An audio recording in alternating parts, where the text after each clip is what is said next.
Hello everyone. In last video we will complete about the multiple allelism, जिसके अंदर हमने blood group के बारे में बात करी थी, कलर ऑफ कर्नल व्हीट के बारे में बात करी थी, वो हम देख चुके थे। ठीक है, और दोनों के दोनों incomplete dominance and the codominance are the failure of the Mendelism. ठीक है, यानी कि दोनों के दोनों एविडेंस है जो मेंडल के लॉ को फेल करते हैं, जिन्होंने बोला था कि लॉ ऑफ डोमिनेंस, कि जब भी दो चीज आपस में इंटरेक्ट करेगी तो डोमिनेंट एक्सप्रेस करेगा। बट ना तो इनकम्प्लीट के केस में से हुआ था, वहां पर भी दोनों ने एक साथ मिलकर एक्सप्रेशन दिया था, और कोडोमिनेंस में दोनों के दोनों एक साथ ही एक्सप्रेस करने लगी थी। तो ये दोनों के दोनों मेंडल के जो लॉ था, लॉ ऑफ डोमिनेंस, उसको फेल करता है।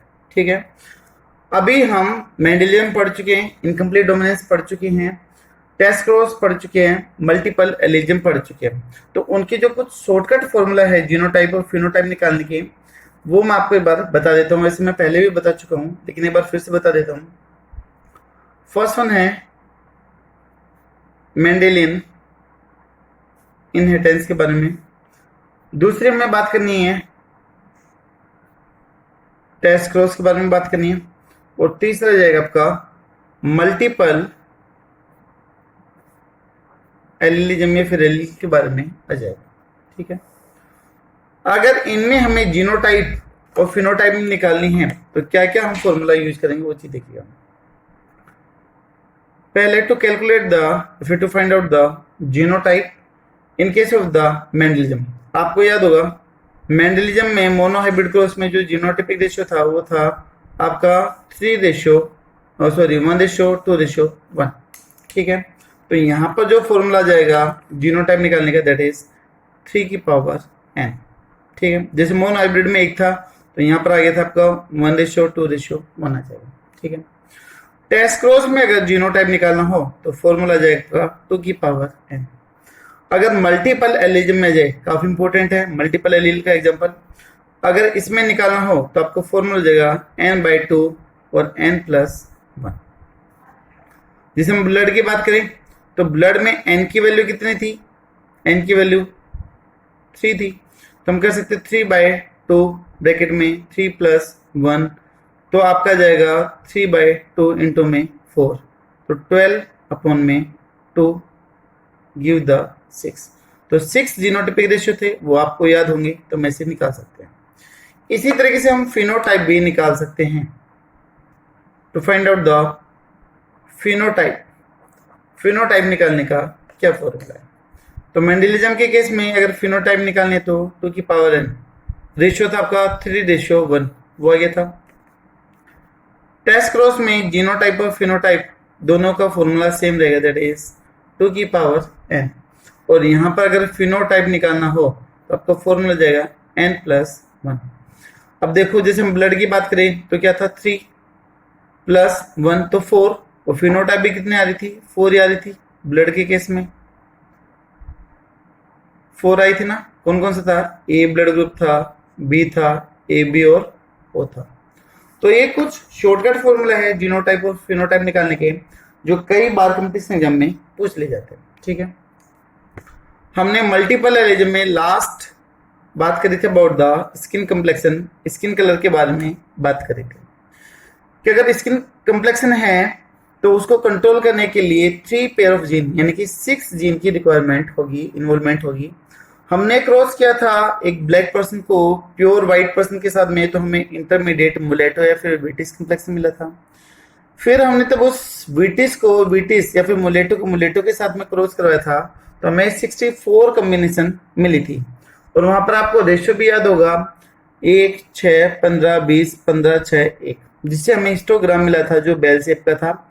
हमने वो सारी चीजें लास्ट वीडियो में डील कर ली थी। ठीक है, अभी मल्टीपल एलिज्म से रिलेटेड कुछ एक एक्स्ट्रा पॉइंट है, उनकी और बात कर लेते हैं। देखिए, अगर आपको मल्टीपल एलिज्म का एग्जांपल डील करना है तो आप एक सिंगल इंडिविजुअल में करोगे फिर पॉपुलेशन में करोगे, बताइए।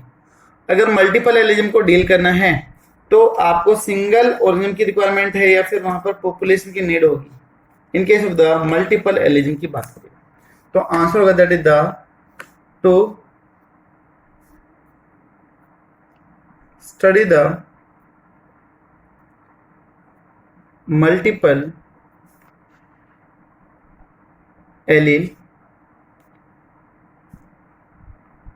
पॉपुलेशन, ध्यान देना इधर, पॉपुलेशन एनालिसिस इज रिक्वायर्ड। यानी कि हमें अगर मल्टीपल एलिज्म को डील करना है तो हमें किसको स्टडी करना पड़ेगा, पॉपुलेशन को स्टडी करना पड़ेगा, क्योंकि एक सिंगल इंडिविजुअल में हो सकता है कि म्यूटेशन आ गई हो, ठीक है। तो इसलिए यहाँ पर ऐसा होगा। मल्टीपल एलिज्म का हमने एग्जांपल देख लिया था, कर्नल कोड देख लिया था वीट का, दूसरा हमने देख लिया था किसका, स्किन का देख लिया था, कर्नल कलर ऑफ वीट पहला एग्जांपल था। दूसरा एग्जांपल आ गया था जिसमें कितने नंबर थे, 2 थे, टोटल जीन कितने हो गए थे आपके, 4 हो गए थे। दूसरा था आपका स्किन कलर, स्किन कलर में कितने थे आपके, टोटल 6 जीन थे। अगर पेयर की बात करोगे तो 3 पेयर आ जाएंगे, तो टोटल 6 जीन आ गए थे। इसी तरीके से ड्रोसोफिला की आई कलर, वो भी मल्टीपल एलील का एग्जांपल है, ठीक है। तो ड्रोसोफिला आई कलर, इसमें जो n की वैल्यू दैट इज 15, n की वैल्यू कितनी है, 15 है, ठीक है। इसी तरीके से रैबिट कोट, जो रैबिट की जो स्किन है, उसका जो कलर है, उसके जो फर है, उसके बारे में कोट कलर, उसको भी कंट्रोल करने के लिए 4 एलील की रिक्वायरमेंट है। तो n की वैल्यू कितनी हो गई, यहाँ पर 4 हो जाएगी। तो these are the example of the multiple allelism, ठीक है। तो यहाँ पर मल्टीपल एलिज्म या फिर पॉलीजीन कंप्लीट होता है, ठीक है। पॉलीजेनिक इनहेरिटेंस या फिर मल्टीपल एलिज्म या फिर क्वांटिटेटिव इनहेरिटेंस, बात एक ही है। पॉलीजीन से मिलती जुलती एक टर्म और है, दैट इज द पेलियोट्रोपी। तो इसलिए हमें कंफ्यूज नहीं होना है between the polygene and the pleiotropy. तो next one our topic is the pleiotropy condition. देखिए ये जस्ट पॉलीजीन का जस्ट उल्टा होगा। वहां पर हमने क्या बोला था कि बहुत सारे जीन मिलकर एक कैरेक्टर को, एक फिनोटाइप को कंट्रोल करते हैं। जैसे हमने बात करी थी स्किन कम्प्लेक्शन की, कि 6 जीन मिलके एक ही कैरेक्टर को कंट्रोल कर देते थे, स्किन कम्प्लेक्शन को कंट्रोल कर देते हैं। बट यहाँ पर क्या होगा, कुछ उल्टा होगा। इसके केस में बहुत सारे जीन मिलके बल्कि एक ही चीज को क्या करते हैं, कंट्रोल करते हैं, एक ही कैरेक्टर को क्या करेंगे, कंट्रोल करेंगे, ठीक है। तो ये इसका जस्ट अपोजिट हो जाएगा। तो डेफिनेशन क्या निकल के आएगी, द फिनोमिना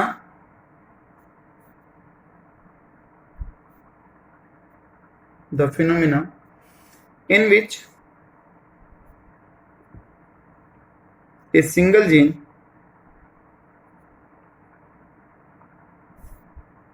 contribute to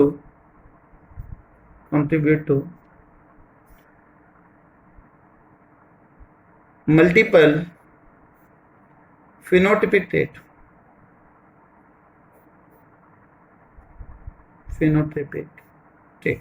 ठीक है।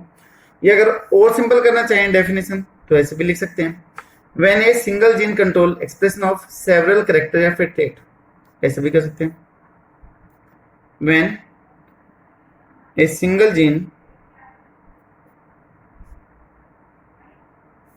कंट्रोल एक्सप्रेशन ऑफ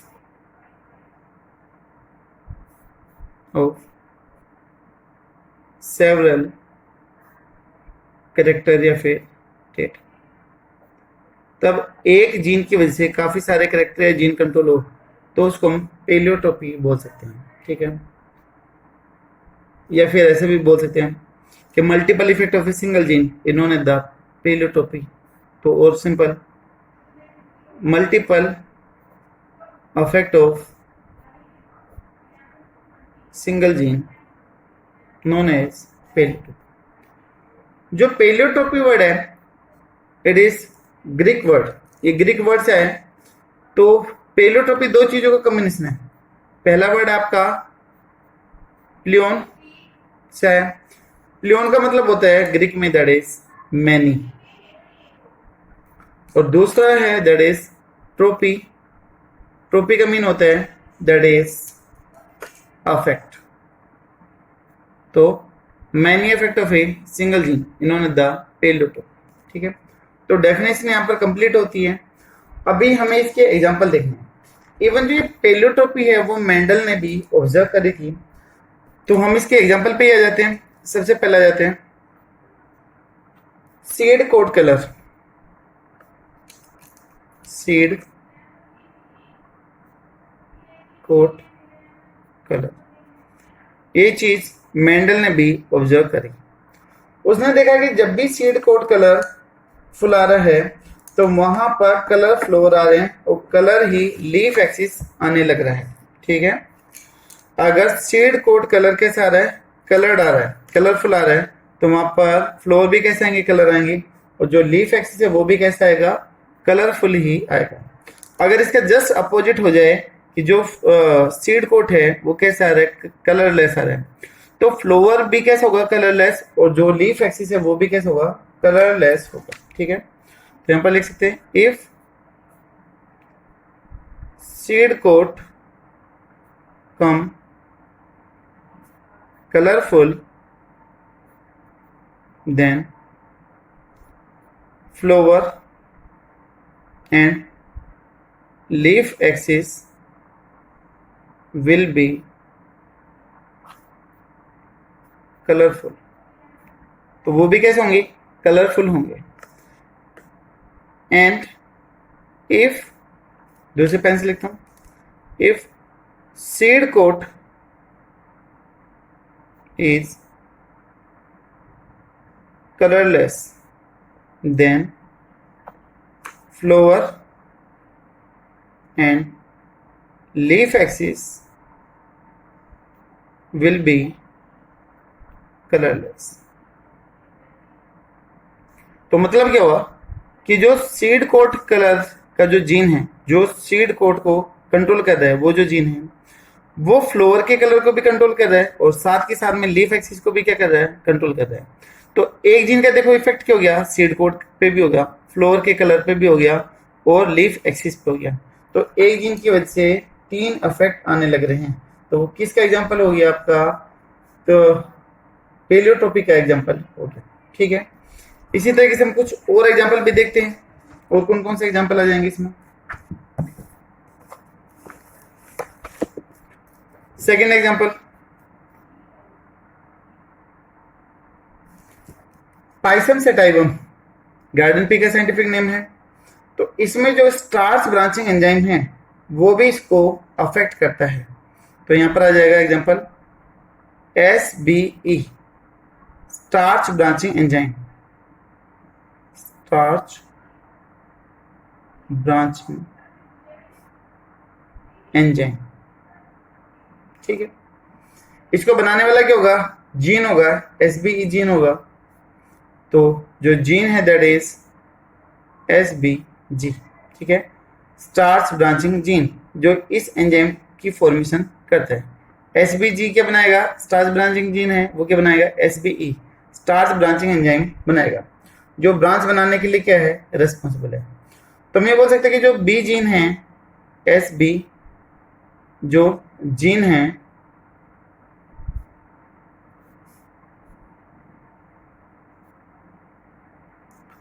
अगर यहां पर B और B जीन दोनों के दोनों डोमिनेंट है, ठीक है, तो यहां पर स्टार्च ब्रांचिंग एंजाइम कैसे होगा, फंक्शनल होगा, डोमिनेंट होगा।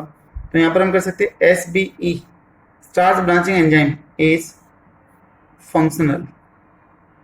भाई ये तो जीन है ना, तो ये जीन क्या बनाएगा, एंजाइम बनाएगा। अगर दोनों के दोनों डोमिनेंट है तो ये कैसे होगा, फंक्शनल होगा। दूसरी कंडीशन है अगर मान लो दोनों की दोनों रिसेसिव हो जाए, मिनिमम है, ये वाली कंडीशन है, तो यहां पर जो एंजाइम है वो कैसा हो गया, नॉन फंक्शनल हो गया। अब देखो जितनी ज्यादा ब्रांचिंग होगी, जितनी ज्यादा ब्रांचिंग होगी तो सीड उतना ही ज्यादा क्या होगा, गोल शेप का होगा, राउंड शेप का वहां पर होगा। ठीक है, अगर वहां पर ब्रांचिंग कम है, लेस है, तो वहां पर सीड कैसे हो जाएगा, रिंकल हो जाएगा। तो यहाँ पर ये सीड कैसे आता है, जिसके अंदर बी और बी जीन होता है, तो राउंड शेप सीड आता है। और दूसरी तरफ क्या है, यहाँ पर रिंकल सीड है, ठीक है, जिसकी रिंकल शेप है।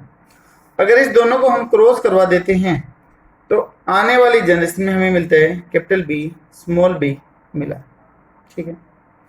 अब इसका साइज कैसे हो गया, इंटरमीडिएट हो गया, ना तो ये फुली राउंड हुआ और ना ही क्या हुआ, रिंकल हुआ। तो ये जो सीड आया उसके अंदर हल्की सी क्या थी, रिंकल थी। तो ये हो गया आपका इनकम्प्लीट डोमिनेंस भी शो कर रहा था, ठीक है। इसके अलावा यहाँ पर जो ब्रांचिंग थी वो भी क्या हो गई थी, कम हो गई थी। जो स्वीटनिंग इंडेक्स था वो भी क्या था, लेस था। स्वीटनेस कैसे था, लेस था, ठीक है। तो यहाँ पर एक जीन की वजह से देखिए शेप भी चेंज हो रही है और जो स्वीटनेस इंडेक्स है वो भी क्या होने लग रहा है, चेंज होने लग रहा है। तो ये भी किसका एग्जाम्पल हो गया, पेलियोटोपी का एग्जाम्पल हो गया। पेलियोटोपी में और कौन सी एग्जाम्पल आ जाएंगे, उसके बाद में हम कुछ एग्जाम्पल फिर डिटेल से पढ़ेंगे। तो यहाँ पर आपके एग्जाम्पल आ जाएंगे, और that is sickle cell anaemia, जिसको हमने कोडोमिनेंस में भी पढ़ा था। अब सिकल सेल एनीमिया में क्या होता है कि जिस पर्सन को सिकल सेल एनीमिया हो जाता है, यानी कि ये कंडीशन हो जाती है, ये कंडीशन हो गई, तो उसकी जो शेप है आरबीसी की वो कैसे हो जाएगी, सिकल शेप हो जाएगी, दराते की जैसी हो जाती है। जो आरबीसी है वो कैसे हो जाएगी, सिकल शेप हो जाएगी, दराती की जैसी हो जाएगी। तो सिकल का मीन रहता है दराती, जिससे फील्ड में कटाई करी जाती है, तो उसके जैसी शेप हो जाती है। तो आरबीसी कैसे हो गई, सिकल शेप हो गई। RBC get change into sickle shape, sickle shape की जैसी हो गई। पहले कैसे होती है आपको पता है, नॉर्मली आरबीसी कैसी होती है, या तो ओवल बोलते हैं या फिर कैसे बोल देते हैं, बाइकॉनकेव बोल देते हैं। इसके व्यू के ऊपर डिपेंड करेगा, अगर ऊपर से देखेंगे तो ओवल, अगर साइड से देखेंगे तो बाइकॉनकेव दिखाई देगा, ठीक है। शेप चेंज हो गई, तो यहाँ पर जो हीमोग्लोबिन के मॉलिक्यूल है वो बाइंड हो जाते हैं और सिकल की टाइप में वो अरेंज होते हैं। तो जो हीमोग्लोबिन के फ्री मॉलिक्यूल थे वो चिपक जाते हैं और ऐसे रोड लाइक स्ट्रक्चर बना देते हैं। तो भी यहाँ पर फ्री ऑक्सीजन की अमाउंट क्या हो जाएगी, कम हो जाएगी। तो यहाँ पर लिख सकते हैं haemoglobin molecule get fuse and make filament like structure, so free surface for auto binding get decrease, ठीक है। तो जो ऑक्सीजन को बाइंड करने की जो कैपेसिटी थी वो क्या हो गई, डिक्रीज हो गई। अभी देखो जिस पर्सन के अंदर सिकल सेल एनीमिया है, कैरियर भी हो सकता है और आपका होमोजाइगस कंडीशन भी हो सकती है, लेकिन जिसके अंदर सिकल सेल एनीमिया है वहां पर अभी ऑक्सीजन कम होगी, तो हम बोल सकते हैं कि बॉडी के अंदर लो अमाउंट ऑफ ऑक्सीजन, ऑक्सीजन की अमाउंट कम हो गई, तो डाइजेशन कैसे होगा, अफेक्टेड होगा। तो प्रॉब्लम इन डाइजेशन, इसके अलावा ब्रीथिंग, सांस काफी जल्दी फूलने लगेगा, एंड न्यूरल प्रॉब्लम, यानी कि जो ब्रेन की प्रॉब्लम है वो भी होगी, क्योंकि हमारे ब्रेन को काम करने के लिए दो चीज चाहिए, एक तो शुगर और दूसरी चाहिए ऑक्सीजन। अगर ऑक्सीजन नहीं मिलेगी तो भी प्रॉब्लम हो जाएगी। तो देखिए अभी एक जीन के बदलते ही, सिकल सेल एनीमिया के एक जीन के बदलते ही शेप भी चेंज हो गई, ऑक्सीजन की अमाउंट भी हो गई, यहाँ पर डाइजेशन भी, ब्रीथिंग भी, नोजिया भी, न्यूरल डिसऑर्डर भी, बहुत सारे कैरेक्टर एक साथ अफेक्ट हो गए। तो एक किसका एग्जांपल हो गया, सिकल सेल एनीमिया का एग्जांपल हो गया, ठीक है। पेलियोटोपी का एग्जांपल हो गया। इसको हम और डिटेल से पढ़ेंगे, लास्ट में जाएंगे तब क्रोमोसोमल और जीन डिसऑर्डर पढ़ेंगे, तो वहां पर इसको हम डिटेल से पढ़ेंगे। और अभी सिर्फ नाम नाम लिखते हुए चलते हैं, क्योंकि आगे फिर हमें काफी सारे ऐसे डिसऑर्डर्स देखने हैं। एक आ जाएगा आपका सिस्टिक फाइब्रोसिस, सिस्टिक फाइब्रोसिस। एक आ जाएगा आपका PKU, दैट इज फिनाइल कीटोउरिया।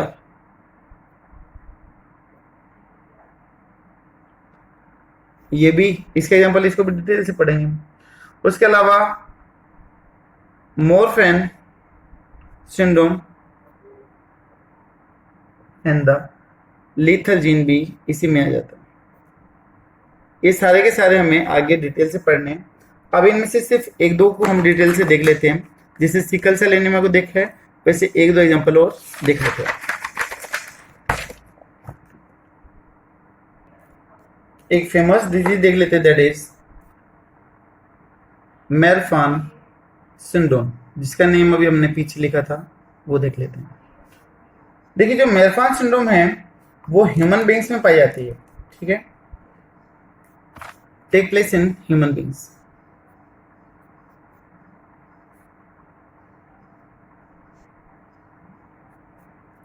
इसमें भी बहुत सारे सिम्टम्स एक साथ दिखाई देते हैं।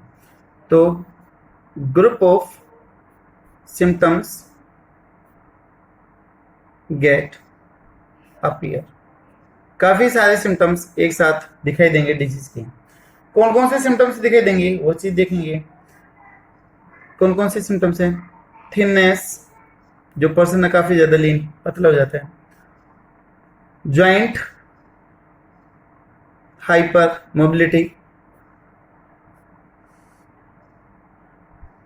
जो जॉइंट है वो एक लिमिट से ज्यादा मोबाइल हो जाते हैं, काफी ज्यादा फ्लेक्सिबिलिटी हो जाते हैं। लिम्स इलोमिनेशन, ये जो प्रॉब्लम है लिम्स इलोमिनेशन, इसके साथ में एक खास बात जुड़ी हुई है, एक खास नाम जुड़ा हुआ है। इसमें नाम आता है अब्राहम लिंकन जी का, सुना होगा। उनकी खास बात बोलते कि उनके हाथ सबसे ज्यादा लंबे थे, उनके जो हाथ थे वो उनके घुटनों तक चले जाते थे। तो बोलते कि जो अब्राहम लिंकन जी है वो इसी प्रॉब्लम से सफर करने लग रहे थे। तो यहां पर नाम आ जाता है अब्राहम लिंकन जी का, जो अमेरिका के राष्ट्रपति थे। तो अब्राहम लिंकन, ठीक है, बोलते कि उनके हाथ काफी लंबे थे जो घुटनों तक पहुंच जाते थे, ठीक है। तो ऐसी धारणा यहाँ पर जुड़ी है। इसके अलावा और कौन से कैरेक्टर्स दिखाई देते हैं ऐसे अफेक्टेड पर्सन के अंदर? वहां पर जो लिम्ब है उसका तो इलोंगेशन हो गया था, इसके साथ में जो आई लेंस है वो भी डिसलोकेट हो जाती है, ठीक है। जो आई लेंस है गेट डिसलोकेट, अपनी पोजीशन से हट जाता है। देखो, अगर अपनी पोजीशन से हट जाएगा तो वहां पर जो ब्लाइंडनेस है वो भी आ जाएगी, ठीक है। तो मे बी कोज ब्लाइंडनेस, अंधेपन के लिए भी रेस्पॉन्सिबल हो सकता है, ठीक है। और कौन से कैरेक्टर दिखाई देंगे? वहां पर जो हार्ट बीट है वो इंक्रीज हो जाती है, हार्ट बीट गेट इंक्रीज, वो भी बढ़ जाएगी। अब इस डिजीज का अगर हम रीजन देखें तो इस डिजीज का रीजन क्या वो हम देखते हैं। इसका कोज देखते हैं कि इस डिजीज का कोज है क्या। ये तुम देख रहे कि भाई एक डिजीज होने से बहुत सारे कैरेक्टर एक साथ में आ जाते हैं अलग अलग डिजीज के। तो ये पेलियोटोपी का एग्जांपल है, बट इसके एक्चुअल रीजन है क्या? तो इसके जो एक्चुअल रीजन है that is the autosomal dominant mutation. तो ऑटोसोमल डोमिनेंट म्यूटेशन,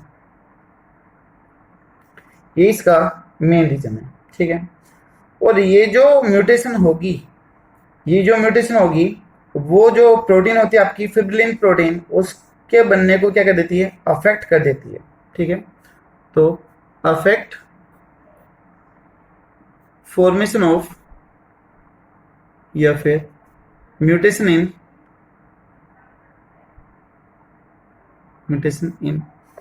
प्रोटीन का नाम है दैट इज फिब्रिलिन।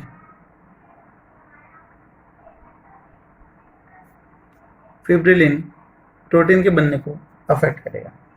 अगर देखो ये प्रोटीन अफेक्ट हो गई तो यहां पर जितनी भी चीजें सारी प्रोटीन से, भाई मसल्स है वो भी प्रोटीन से जुड़ी हुई है, ज्वाइंट है मसल्स और जो ज्वाइंट है बोन है वो भी प्रोटीन की वजह से जुड़ी हुई है। जो ब्लड वेसल्स है आरोटा वगैरह की, वो भी यही कवर करती है। आई का जो लेंस है वो भी प्रोटीन से जुड़ी हुई थी, तो उसकी वजह से ये सारे के सारे सिम्टम्स वहां पर दिखाई देना स्टार्ट हो जाते हैं। ठीक है, उसके बाद में एक जो दूसरा नाम आ जाता है डिजीज का, दैट इज द पोरफायरिया वेरिगेटा। सिलेबस में नहीं है, वैसे ही आपको ओरली बता देता हूँ, अदरवाइज सिलेबस पे बहुत ज्यादा लंबा खींच जाएगा। पोरफायरा वेरिगेटा सिर्फ लिख देता हूँ, पोरफायरिया वेरिगेटा। ठीक है, आपने सुना होगा पोरफायरिन रिंग होती है हमारे हीमोग्लोबिन में, तो उसके अंदर प्रॉब्लम आ जाती है। तो ये जो डिजीज है that is also the autosomal dominant disorder. ये भी क्या है? ऑटोसोमल डोमिनेंट डिसऑर्डर डिजीज है। ठीक है, इसके अंदर भी जो पोरफायरिन रिंग होती है हीमोग्लोबिन की, वो कंप्लीटली मेटाबोलाइज नहीं हो पाती है। ठीक है, तो porphyrin ring of haemoglobin, HB का मतलब haemoglobin, are unable to complete metabolise या फिर ब्रेकडाउन, जिसकी वजह से वो प्रॉपरली ब्रेकडाउन नहीं हो पाएगी। तो वहां पर काफी सारी प्रॉब्लम एक साथ में होने लगती है। एब्डोमिनल पेन होने लगता है, मस्कुलर वीकनेस आने लगती है, फीवर होने लगती है, जो पल्स रेट है वो बढ़ जाती है, इंसोम्निया कंडीशन हो जाती है, हेडेक कंडीशन आ जाएगी, और इवन विजन प्रॉब्लम भी हो जाती है। ठीक है, तो ये सारे काफी सारे जो सिम्टम्स है वो एक साथ दिखाई देना स्टार्ट करते हैं। तो यहाँ पर लिख देता हूँ कि कौन कौन से हैं इसमें सिम्टम्स, कौन कौन से हैं, या फिर ग्रुप ऑफ सिम्टम्स भी बोल सकते हैं। इसमें आपका जाएगा एब्डोमिनल पेन हो जाएगा, मस्कुलर वीकनेस आ जाएगी, इसके अलावा हेडेक, इसके अलावा इंसोम्निया कंडीशन हो जाएगी, विजन प्रॉब्लम हो जाएगी, ऐसे हो जाएगी। ठीक है, और भी छोटे छोटे काफी सारी प्रॉब्लम एक साथ दिखाई देती है। तो देखो, एक जीन के बदलते ही काफी सारी डिजीज एक साथ दिखाई दे रही है। तो एक जीन का क्या हो गया? मल्टीपल इफेक्ट हो गया, तो that is known as the pleiotropy. इस डिजीज के साथ भी एक फेमस नेम जुड़ा हुआ है, दैट इज ग्रिगोर, या फिर जॉर्ज भी बोल सकते हो, George third king, George king of England. ठीक है, इंग्लैंड के जो जॉर्ज थर्ड थे, उनके अंदर भी ये प्रॉब्लम मानी जाती है कि उनके अंदर ऐसा हुआ था। ठीक है, तो ये कुछ फेमस एग्जाम्पल हो गए हैं किसके? पेलियोट्रोपी के। इसी तरीके से आ जाता है एक आपका कॉटन में भी आता है वो जीन जो कॉटन की बाउल्स के शेप को कंट्रोल करता है, उसके साइज को कंट्रोल करता है। तो यहाँ पर नेक्स्ट वन हम कर लेंगे cotton ball size of cotton को कंट्रोल करने वाला जीन भी उसकी लीफ के साइज को भी कंट्रोल करता है, लीफ के पर जो पैचेज आएंगे उसको भी अफेक्ट करता है। इसके अलावा एक है आपका gene VG gene in Drosophila, जिसको आप फ्रूट फ्लाई बोलते हो। तो उसके अंदर भी उसकी जो एग नंबर है, जो लाइन होंगी एग की ओवरीज के अंदर, उसको कंट्रोल करेगा। उसके अलावा उसकी बॉडी के ऊपर जो पैचेज होंगे उसको कंट्रोल करेगा। इसके अलावा जो इसका मेन इफेक्ट होगा वो कहलाएगा आपका, that is the primary effect. Pleiotropy की वजह से जो सबसे मेन इफेक्ट आ रहा है दैट इज द प्राइमरी या फिर मेजर इफेक्ट कहला रहा है, प्राइमरी या फिर मेजर इफेक्ट।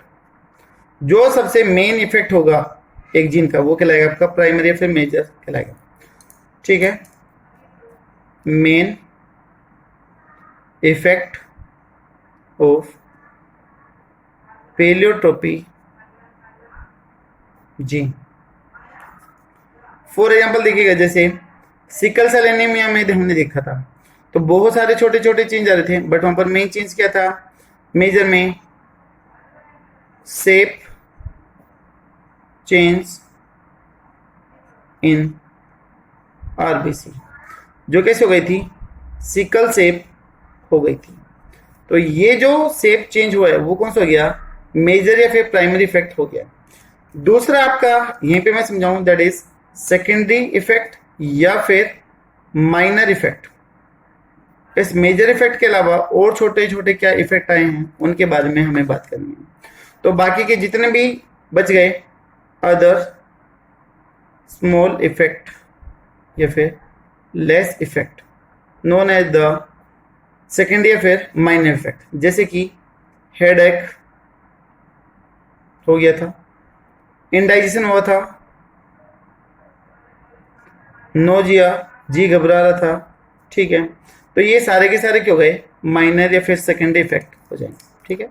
तो ये आपका हो गया पेलियोट्रोपी, काफी डिटेल में हो गया, जो सिलेबस में नहीं थे, एक दो एग्जांपल वो भी इवन हमने डील कर लिया। बट आपकी नॉलेज से के लिए काफी अच्छा रहेगा, अगर आप कोई भी एक्स्ट्रा हाई लेवल का एग्जाम दोगे तो वहां पर ये काफी ज्यादा हेल्पफुल होगा, ठीक है। तो ये था पेलियोट्रोपी। नेक्स्ट वीडियो में दोस्तों हम डील करेंगे अबाउट द लीथल जीन, वो जीन जो काफी ज्यादा जानलेवा होता है, जिसकी वजह से डेथ चली जाती है, और इवन जो सिकल सेल एनीमिया है वो भी आपके लीथल जीन में आ जाएगा, ठीक है। तो ये थी आज की हमारी क्लास, आई होप शायद आपको पसंद आई होगी। Thank you so much. आपका जो भी सजेशन हो, जो भी कमेंट हो, प्लीज कमेंट बॉक्स में जरूर लिखना। Thank you so much.